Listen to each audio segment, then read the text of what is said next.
Eighth class आज हम नया चैप्टर स्टार्ट करते हैं, chapter number 3 NCERT understanding quadrilaterals. तो क्वाड्रिलेटरल्स के बारे में हम जानते हैं, क्वाड्रिलेटरल्स जिसकी 4 साइड होती है, ठीक है। तो क्वाड्रिलेटरल्स के बारे में हम इस चैप्टर में स्टडी करेंगे, ठीक है। तो सबसे पहले आप उसको देखते हैं कि you know that the paper is a model of plane surface. हमें प्लेन सरफेस के बारे में पता है, ठीक है, प्लेन कर्व्स के बारे में पता है। तो चलिए एक बार पुरानी नॉलेज को रिकॉल करते हैं। आपके सामने एक टेबल है, उसके अंदर 4 पॉइंट्स है। आपको मैच द कॉलम की तरह इसको करना है। तो आपको बताना है कि कौन सा किसके पास होगा, ठीक है।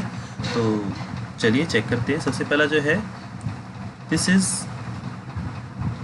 अ simple curve that is not close. A वाला सी के साथ मैच हो रहा है। सेकंड, ये जो शेप है ये नॉट अ सिंपल कर्व, ये सिंपल कर्व नहीं है।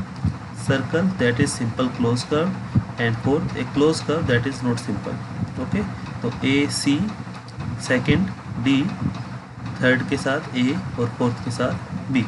ओके, उसके बाद हमारे पास आता है पॉलीगन्स। पॉलीगन्स होते हैं जिसके क्लोज कर्व, जिसके पास 2, 3 या 4 से ज़्यादा साइड्स हों, ठीक है। 2 साइड्स होंगी तो 2 में तो क्लोज होगा ही नहीं, तो हमें क्लोज कर्व बनानी है, ठीक है। पॉलीगन में क्लोज कर्व होती है। तो ये हमारे पास कुछ एग्जाम्पल है। इसके अंदर 4 साइड्स का पॉलीगन है जिसको हम क्वाड्रिलेटरल बोलते हैं। 4 साइड वाले को क्वाड्रिलेटरल, 3 साइड के लिए ट्राइंगल, 5 के लिए पेंटागन, ठीक है। अब इसमें देखिए अपने पास क्या है, ये पॉलीगन है, ठीक है। ये पॉलीगन नहीं है, क्यों? क्योंकि ये क्लोज कर्व नहीं है। यहाँ पर देखो, इसमें यहाँ से ओपन है, ये क्लोज कर्व नहीं है। यहाँ से ये ओपन है, यहाँ से भी ओपन है, तो ये क्लोज कर्व नहीं है। तो पॉलीगन होने के लिए कंडीशन क्या है कि कर्व होनी चाहिए क्लोज। ओके, चलिए जी। उसके बाद है हमारे पास क्लासिफिकेशन ऑफ पॉलीगन। कुछ हमारे पास कैटेगरीज है। पॉलीगन का मतलब जिसके पास 3 से ज़्यादा साइड होगी। कुछ नाम रखे गए हैं। 3 साइड के लिए ट्रायंगल, 4 साइड के लिए क्वाड्रिलेटरल, 5 साइड के लिए पेंटागन, 6 साइड के लिए हेक्सागन, हेप्टागन, ऑक्टागन, नोनागन, डेकागन, और इस तरह से चलता जाता है। और जिसके पास n साइड हो, n गन, जिसको हम पॉलीगन भी बोलते हैं। ओके, तो उसके बाद आता है अपने पास डायगोनल। डायगोनल क्या होता है उसको देखते हैं। डायगोनल का मतलब है हमारे पास कि अपने पास कोई भी एक फिगर है, ठीक है। आप उसको कॉन्जिक्यूटिव पॉइंट्स नहीं लोगे। आप वर्टेक्स पर होते हैं ना, जो कोने होते हैं इसके, आपको कॉन्जिक्यूटिव नहीं उठाने। कॉन्जिक्यूटिव मतलब लगातार नहीं उठाने, यानी कि जैसे अपने पास ये है P Q R S, तो P के बाद Q आता है, Q को नहीं उठाना, R को उठाना है। तो एक पॉइंट छोड़ के लाइन जोड़ दो, ठीक है ना। लगातार नहीं होनी चाहिए, मुझे इसी का ध्यान रखना है। तो P से स्टार्ट किया तो Q को छोड़ दिया, R पे चले गए, ये डायगोनल बन गया। Q से स्टार्ट करेंगे तो R को छोड़ दिया और S पे चले गए। R से स्टार्ट करेंगे तो S को छोड़ दिया, P से चले गए। इस तरह से हम पॉलीगन्स के डायगोनल बनाते हैं, ठीक है। जैसे अब इसकी बात करते हैं, हमारे पास ये जो फिगर है, फिगर 3.1 में जो इसमें है अपने पास 1 2 3 4 5 साइड है। तो इसके कितने डायगोनल्स होंगे? तो A से चले, B को छोड़ दिया, C पे गए, ये AC एक डायगोनल आ गया, ठीक है। एक छोड़ना था ना, फिर एक और छोड़ दो, A से D, ये भी तो एक डायगोनल ही है, ठीक है। फिर हम B से चलते हैं, C को छोड़ दिया, D पे पहुंच गए, तो ये BD एक डायगोनल हो गया। तो इस तरह से हमें क्या है कि लगातार पॉइंट नहीं होने चाहिए। पहले 1 पॉइंट छोड़ के बनाओ, फिर 2 पॉइंट छोड़ के बनाओ, फिर 3 पॉइंट छोड़ के बनाओ, लगातार वर्टेक्स में नहीं होने चाहिए, ठीक है। तो हमारे पास ट्राइंगल एक ऐसी फिगर है जिसके अंदर हम डायगोनल्स नहीं बना सकते। ओके, दिस इज क्वाड्रिलेटरल्स को ध्यान से देखो, L M N K, 4 side है ना इसमें, ठीक है ना, 4 साइड है तो क्वाड्रिलेटरल है। ओके, तो इसके अंदर अगर आप स्टार्ट करते हैं तो L से चले, M को छोड़ा, N पे चले गए, तो ये एक डायगोनल आ गया। M से चले, N को छोड़ा, K पर आ गए, लेकिन M K तो फिर डायरेक्ट ही हो गया, इसको जोड़ दिया हमने, ठीक है। उसके बाद फिर K से चले तो L को छोड़ दिया और M पर आ गए, ठीक है। इस तरह से हम डायगोनल्स को बना सकते हैं। ओके, आगे बढ़ते हैं। आगे है हमारे पास convex and concave polygons. Convex polygon होते हैं, सिंपल सी लैंग्वेज में अगर हम बात करें तो कन्वेक्स और कनकेव में सिर्फ सिंपल सा एक डिफरेंस है। अगर डायगोनल सारे के सारे शेप के अंदर ही बन रहे हैं तो कन्वेक्स है, और अगर उसका एक भी डायगोनल बाहर की तरफ बन गया तो वो कनकेव हो जाएगा, ठीक है। सिंपल सा अगर आप अपनी लैंग्वेज में इसको ध्यान रखना चाहें, अगर सारे डायगोनल अंदर की तरफ बन रहे हैं तो कन्वेक्स, और अगर एक भी डायगोनल बाहर बनता है तो कनकेव। जैसे अगर आप इस शेप की बात करते हैं, दिस इज हेक्सागन, एक पॉइंट को छोड़कर एक मैंने बनाया, अंदर बना, फिर अगले वाले को छोड़कर बनाया, इसके भी अंदर सारे डायग्राम आप इसके अंदर बनेगा। आप इसको बना के देखना एक बार नोटबुक में। अगर मैं इसकी बात करूँ, ये जो हमारे पास एरो जैसा साइन है, तो इसमें आप एक पॉइंट को छोड़ के बनाओगे तो देखो ये बाहर की तरफ एक डायगोनल बनेगा, ठीक है। तो बाहर डायगोनल नहीं बनना चाहिए। अगर बाहर डायगोनल बन रहा है तो कनकेव, अगर अंदर बन रहा है तो convex. Okay, is this okay? ठीक है जी। उसके बाद है हमारे पास रेगुलर एंड इर्रेगुलर पॉलीगन्स। तो नाम से पता लग रहा है, रेगुलर मतलब जिसकी सारी साइड्स इक्वल हो, और इर्रेगुलर पॉलीगन जिसकी साइड्स इक्वल ना हो, ठीक है। रेगुलर पॉलीगन के लिए हम इक्वी एंगुलर भी यूज़ करते हैं। इक्वी एंगुलर जिसमें सारे एंगल इक्वल हो, इक्विलेटरल जिसमें सारी साइड्स इक्वल हो, ठीक है। तो ये 3 वर्ड्स है, रेगुलर, इक्वी एंगुलर, इक्विलेटरल, याद रहेगा, ठीक है। तो इक्विलेटरल ट्रायंगल है। अच्छा, इक्विलेटरल क्वाड्रिलेटरल को क्या कहेंगे? स्क्वायर, ठीक है। पैरेललोग्राम नहीं कहेंगे क्योंकि इसके एंगल इक्वल नहीं होते, ठीक है। रेक्टेंगल रेगुलर नहीं है क्योंकि इसकी साइड्स इक्वल नहीं है। साइड भी इक्वल होनी चाहिए और एंगल भी इक्वल होने चाहिए सारे के सारे, इस चीज़ का आपको ध्यान रखना है। तो ये कुछ एग्जांपल्स है रेगुलर पॉलीगन और इर्रेगुलर पॉलीगन के लिए, ठीक है। इस तरह से हम इनको करते हैं। अच्छा, ये जो साइन है, डबल साइन जो लगा रखा है, ये है कि हाँ ये इसके इक्वल है। सिंगल साइन वाले ये आपस में इक्वल है, ये आपस में इक्वल है। अब सिंगल साइन है तो इसका मतलब ये वाली साइड जो है इधर और ये वाली साइड, ये भी आपस में इक्वल ही होंगी। ओके, नेक्स्ट है हमारे पास angle sum property. Angle sum property क्या होता है? हमें पता है ट्रायंगल के तीनों एंगल का सम कितना होता है? 180 होता है। तो क्वाड्रिलेटरल की अगर हम बात करें, देखो इसको विजुलाइज करते हैं, ये हमारे पास क्वाड्रिलेटरल है, 4 साइड है ना। तो अगर मैं इसका एक डायगोनल बना दूँ ऐसे, तो कितनी ट्रायंगल बन गई? तो आंसर है 2 ट्रायंगल बन गई। पहले ट्रायंगल के एंगल का सम 180, दूसरे वाली का 180, तो क्वाड्रिलेटरल के एंगल का सम कितना आया? 360। Is this okay? उसी तरह से मान लीजिए अगर मेरे पास 5 इस तरह से कोई शेप है, तो उसके अंदर हम क्या देखेंगे कि नंबर ऑफ ट्रायंगल्स कितनी बन रही है, ठीक है। नंबर ऑफ ट्रायंगल्स देखेंगे और उसके अकॉर्डिंग हम उसको निकाल देंगे, ठीक है। Is this okay?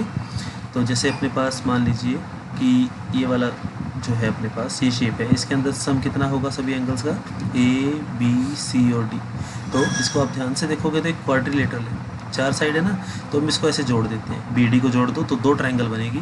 तो 2 ट्रायंगल बन गई, तो पहले वाले का भी 180, दूसरे वाले का भी 180, तो टोटल कितना है? 360। Is this okay?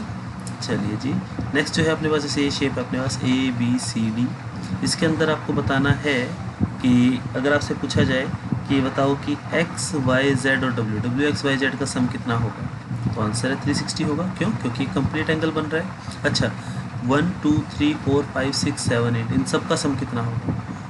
ये भी 360 ही होगा क्योंकि A, B, C, D एक क्वाड्रिलेटरल बन रहा है। Is this okay?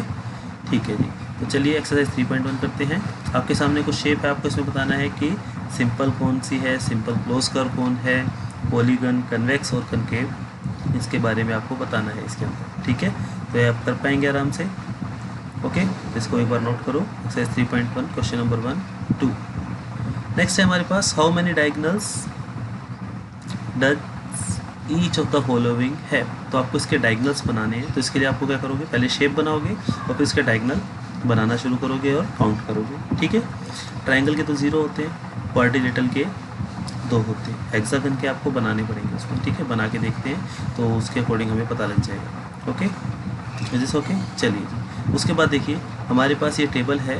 इस टेबल के अकॉर्डिंग इन्होंने एक फॉर्मूला डिज़ाइन किया है, उसको देखो आप ध्यान से। एक ट्रायंगल है तो उसके अंदर 3 साइड है, 3 साइड के लिए 180 डिग्री, 4 साइड के लिए हमें पता है कि 2 ट्रायंगल बन गई तो 2 टाइम्स 180, ठीक है। 5 साइड के लिए 3 ट्रायंगल बन गई, 6 साइड के लिए 4 ट्रायंगल बन गई। तो जितनी भी साइड होती है उसमें से हमें 2 माइनस करना है एंगल्स के लिए, ठीक है। तो यहाँ पर कितनी साइड थी? 3 थी ना। तो इसमें से हम क्या करेंगे, 3 - 2 × 180, 4 साइड के लिए 4 - 2 × 180। ये है सारे एंगल सम प्रॉपर्टी है फॉर एवरी फिगर। ट्रायंगल के लिए तो 180 होता है, बाकियों के लिए कितना होता है वो निकालने के लिए। तो अगर हम बात करते हैं पेंटागन की, पेंटागन में क्या आएगा, 5 साइड है तो 5 - 2 × 180। अगर मैं आपको कहता हूँ कि 10 साइड है एक हमारे पास पॉलीगन, उसकी 10 साइड्स हैं, तो उसके लिए फॉर्मूला क्या बनेगा, तो 10 - 2 × 180, ठीक है। उसी तरह से मैं कहता हूँ कि n साइड मतलब कितनी भी हो सकती है, तो फॉर्मूला क्या बना, n - 2 × 180। Is this okay? तो इस तरह से हम फॉर्मूला बना सकते हैं। तो बताओ 7 साइड्स वाले के लिए कितना आएगा, 7 - 2 × 180 दैट इज़ 5 × 180। ओके, इसके लिए 6 × 180, 8 × 180, n - 2 × 180। Is this okay? ठीक है। What is regular polygon? You know regular polygon को क्या कहते हैं? रेगुलर पॉलीगन जिसकी सारी साइड्स इक्वल हो, इक्विलेटरल और इक्वी एंगुलर दोनों थे ना। रेगुलर पॉलीगन जिसकी 3 साइड हो उसके लिए हमने क्या नाम रखा था, इक्विलेटरल ट्राइंगल। 4 साइड वाले के लिए स्क्वायर और 6 साइड के लिए रेगुलर हेक्सागन। ओके, चलिए जी, अब है हमारे पास एंगल सम प्रॉपर्टी से हमें एक्स के लिए निकालनी है। तो 1 2 3 4 4 एंगल क्वाड्रिलेटरल, सबका सम कितना होगा 360। तो x + 50 + 130 + 120 = 360, बड़े आराम से कर सकते हैं। उसी तरह से x है, 70 है, 60 है, तो आपको x के लिए बतानी है। अब देखो ये पूरा एंगल, ये वाला कितना होता था, स्ट्रेट लाइन वाला 180 होता था। अब बाहर वाला हमें परपेंडिकुलर दे रखा है यानी 90, तो अंदर वाला भी 90 हो गया। तो एंगल सम प्रॉपर्टी कैसे लगी, x + 90 + 60 + 70 = 180। निकाल लेंगे इसको, ठीक है।